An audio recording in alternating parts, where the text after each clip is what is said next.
Hello everyone, you join us here today with the all-new Subaru Outback Wilderness for 2026. Let's go hop inside, take this thing on a drive, and see what it's like out on the road. I've been driving this thing for a week now, and other than the bold looks, there aren't too many mechanical changes. Okay guys, hopping inside. This is a quite different space if you're used to Subarus and Subaru Outbacks. Some startup chimes there. Really cool, interesting graphics come to life. Let's pop on our seatbelt here. And as I was saying, this is a different interior environment than what you may be used to in some older Subarus. We have an all new layout of the interior here, an all new digital cluster, all new infotainment system, all new software, processors, all that stuff is new. We have physical climate knobs are back, mildly redesigned steering wheel, and overall, this is an interesting interior. This car is $50,000. I don't think it feels like a $50,000 interior, though. You have to remember, in 2026, 2025, the average new price of an average vehicle in the United States is around $50,000. So I guess this is an average vehicle now, but we do get leather seats in this particular one with the options. It's relatively small, little moonroof here. I wish it was a bit larger, especially for an all-new generation of Outback. And yeah, we have the 2.4 liter turbocharged flat 4 under the hood there. And other than that, we have our high torque CVT paddle shifters. We have a few X modes to go through over here that enhance our all-wheel drive system. And let's go take this thing out on a drive and see how it handles out on the roads. Before we head off, we have a lot of great camera systems now in this Outback. Great 360 camera views, as you can see here, cycling through all of our camera views. We even have an option to have this come on automatically. These are pretty good, actually. I just wish there were front parking sensors. We only have rear parking sensors on this Outback here. Huge Apple CarPlay, as you can see here. You can even make it expand to the entire screen here, which is crazy. And if you are using Waze or Apple Maps, it pops up over here as well, which is really nice as you're in your configurable cluster. Popping into drive is super easy. We have a manual kind of hold mode there. Otherwise, it's just drive. You can only do that manual shifting with the CVT via these paddle shifters.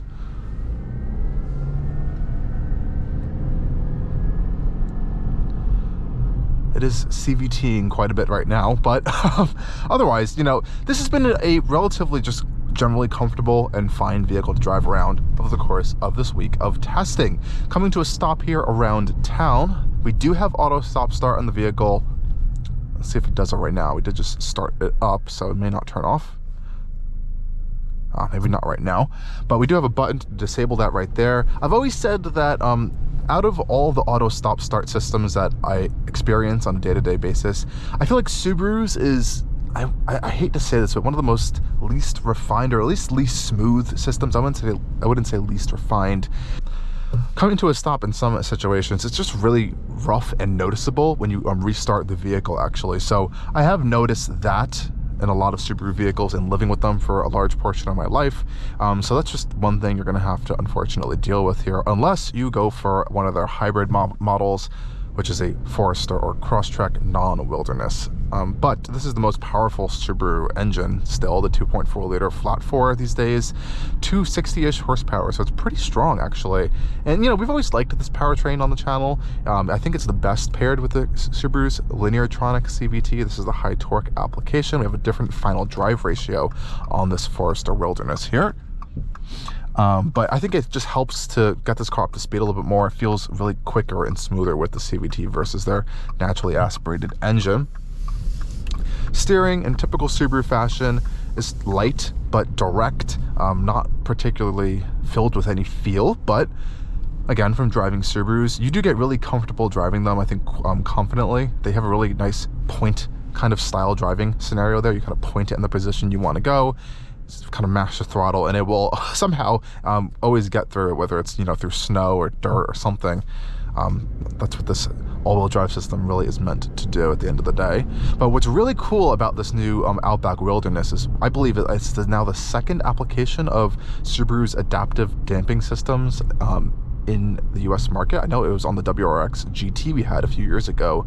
Now we have it on this Outback Wilderness, and there's no real way to actually go in the settings and adjust this. I believe it is adjusting itself depending on drive modes or weather conditions and stuff, but it does overall stiffen up the body control, but not the ride necessarily. Let's go up this hill real quick.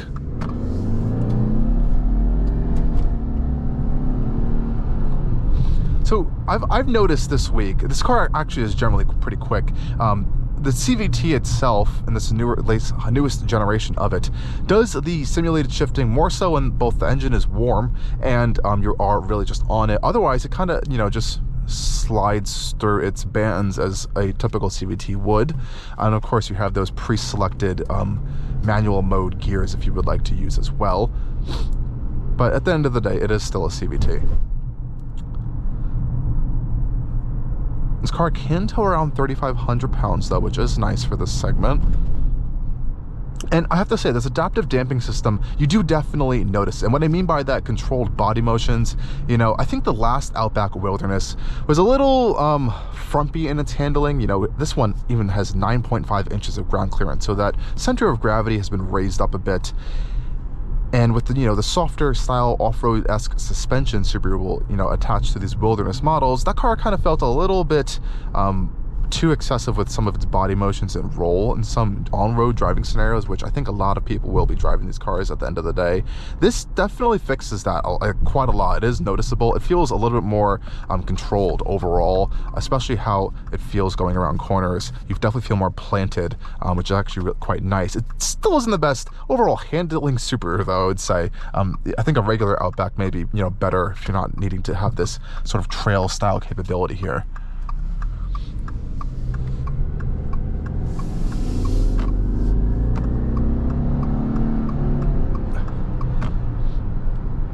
Yeah, I do like the instant torque that the turbo engine provides versus the regular 2.5 liter naturally aspirated Subaru flat 4s. It really, again, it does blend, I think, a little bit better with these CVTs than those naturally aspirated engines do. You really just kind of feel it. It almost feels like a lower powered EV in that sense, where it just all surges up together for you real quick, which is kind of nice. Come to a stop here. We also do have auto brake hold, which we can activate via this little button over here, which is nice, and a quick access to a traction control button. Does not seem to want to auto stop start today, which is interesting. But I think another great thing that Subaru has done with this 2026 Outback is really enhanced the overall, you know, positioning of all the controls and instruments in this vehicle. So, remember before we had that really confusing kind of clustered style display over there. Now we have nice physical climate buttons and knobs right down here. Very easy to adjust temperature. It's nice and close to where your hands are on the steering wheel, which is nice. Simple, easy buttons for our ventilated and heated seats here, which is also really great. And that's a big thing that Subaru does well. And that's probably one of the reasons why you're looking at a Subaru, is to go into the vehicle, have easy to use controls. Anyone can hop in here and just use it right off the bat because it's so easily laid out with all the buttons. Everything's intuitive, and I like actually this screen. I don't like the design of this dash. I think they could have done a little bit better of a job at this, but it's huge, and you can see how big Apple CarPlay can get. You can actually make it smaller if you would like, or just use the built-in Subaru navigation system or built-in infotainment system, which is very simple to use and very easy to operate. Clearly labeled icons and buttons. They did a really good job with this actually, so I'd like to see this spread out throughout the other Subaru lineup vehicles here, specifically the software and the speed of said software, because in the other Subarus it's just not good. I don't even want to be mean there. It's not super impressive. I know that's been a pain point of a lot of current Subaru owners actually.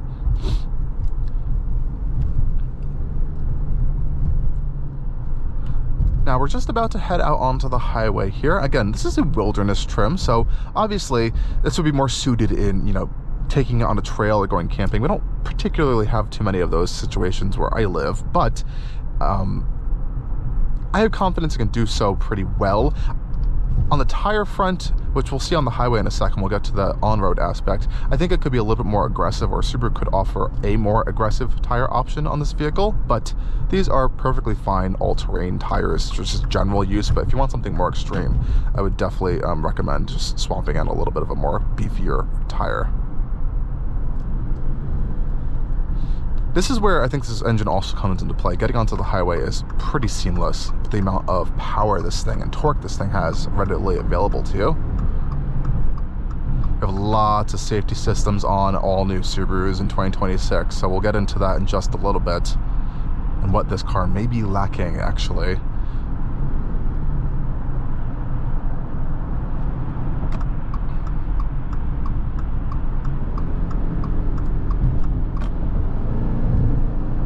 Yeah, really strong power. You even get some turbo whooshes here and there from under the hood, which I kind of like. It's really quiet. You can't really have the radio on or anything, but you can hear them, which is cool. On the highway here, this car is pretty good. You know, Subarus have this reputation, unfortunately, for being a little bit louder on the interior with their noise, vibration, and harshness tones. You know, that's, you know, everything from vibration through like a steering wheel, through like the pedals, through like the center consoles, noise coming in throughout the body panels or the windows here. This one's actually generally pretty quiet on Subaru's front for that. We have Crosstreks in the family. They're great cars, but I won't lie, they are pretty loud on the highway. This one actually is generally pretty quiet. I would hope so. It's a top trim, a Subaru Outback, one of their higher end-ish models within the Subaru family here, and I think they did a good job with that. You do still get a lot of wind noise, I would say, and I do hear some tire noise coming throughout the wheel arches there, but it's really nothing out of the ordinary, so that's really quite nice. It's overall pretty muted. I would say it's around on par what I remember hearing in the Kia Sportage X Pro Prestige that we had, which is a similar-ish vehicle, not as extreme as this Outback actually, but similar priced and range sized vehicle here. What's also great on the highway here is, again, we have all of Subaru's really wonderful safety systems. So those include our full EyeSight Subaru Safety Suite that we get on the car.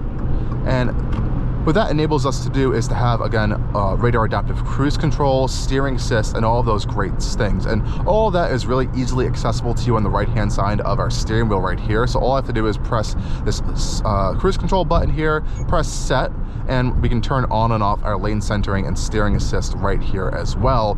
And you're gonna notice here, I'm not sure if this is coming across on camera, it says hands on right there with the steering assist. That's because this 2026 Outback in the touring specific trim can actually get hands off driving assistance. I heard that was just becoming available actually relatively soon right now in 2026, and I would love to get to test that out when we do get that model in for review. But that's pretty cool to see actually. That's relatively a newer thing for Subarus. They don't typically jump early on the bandwagon for these more higher advanced technologies here, but as you can see, you do have to have your hands on the steering wheel at all times. We have a cool little green indicator up there, which will alert you if you are departing a lane. It'll kind of blink orange, and if you are getting too close to a vehicle or thinks you're going to crash, it will blink red. So it has some really clear indicators there, which is nice. We do have a more specific EyeSight view, they call it, through this display over here. So it just highlights those lane lines and your blind spot monitoring around you, which is quite nice, with a little depiction of an Outback in the picture there, which is kind of cool. And I like how quick you can change this digital cluster here, is also pretty nice. The only downside I would say on the highway front, so if you're going to take this thing on like a camping road trip or something, fuel economy isn't particularly amazing. I've been getting around like 18 miles per gallon this week, which is lower than EPA standards actually, or what this car is rated for the EPA. I've seen similar things across some other automotive reviewers who have tested this new Outback Wilderness. I think that is largely due to all of the off-road goodies this thing is getting, like the higher ride height, as well as, you know, the little bit chunkier rubber and all the boxy shapes you're getting that are enhanced with this Wilderness trim. So, you know, keep that in mind if you're getting one of these vehicles. Otherwise, I think that's okay, but you're getting a little bit more power than some of the competition in those cases. So that is, again, one of your trade-offs here. But overall, I think this is a fine vehicle. For the price, I would like to see a little bit more in terms of just design on this interior, a little bit more nicer styling elements, a little bit more nicer materials. But, you know, at the end of the day, Subaru kind of trades off a lot of that stuff for recycled materials, durability, easy to use things, really great storage solutions, and that intuitive tactility that you're kind of losing on a lot of modern vehicles. So a lot of great, easy to use, large, clearly labeled buttons. That is what Subaru is getting you, as well as their, you know, legendary reliability, long-term value, longevity of the vehicles, and of course pretty good resale values as well. That's really Subaru's strong points here, and of course their high tier safety levels that their vehicles do offer. So you are paying for a lot of that. You're paying here largely for engineering things, not all those niceties and luxuries, and that's what you're really, I think, getting out of this new Outback. Now again, you can get a nicer interior and nicer a little bit of features with an Outback Touring, for example, which I would love to have my hands on, but Continuing on the wilderness name, I think this does a great job. It makes some great enhancements with a better approach, departure, and breakover angles. Well, that is a massive crater of a pothole there. Holy cow. So you know, you're getting that in this vehicle as well. So there are definitely enhancements. The looks are bold. I will not lie there. It's definitely makes a statement on the exterior, especially in this geyser blue paint finish we have this particular test vehicle in. You will never mistake this for anything other than a Subaru. That is 100% for sure there. But again, this bold looks don't translate to every single new Outback model as well. Now, while we are in traffic here, which is a common occurrence on this channel sometimes on our POV drives, we might as well test out our upgraded Harman Kardon audio system that we do get in this Outback Wilderness vehicle, which is quite nice. So I'll pop on our audio test track and we'll have a listen to that.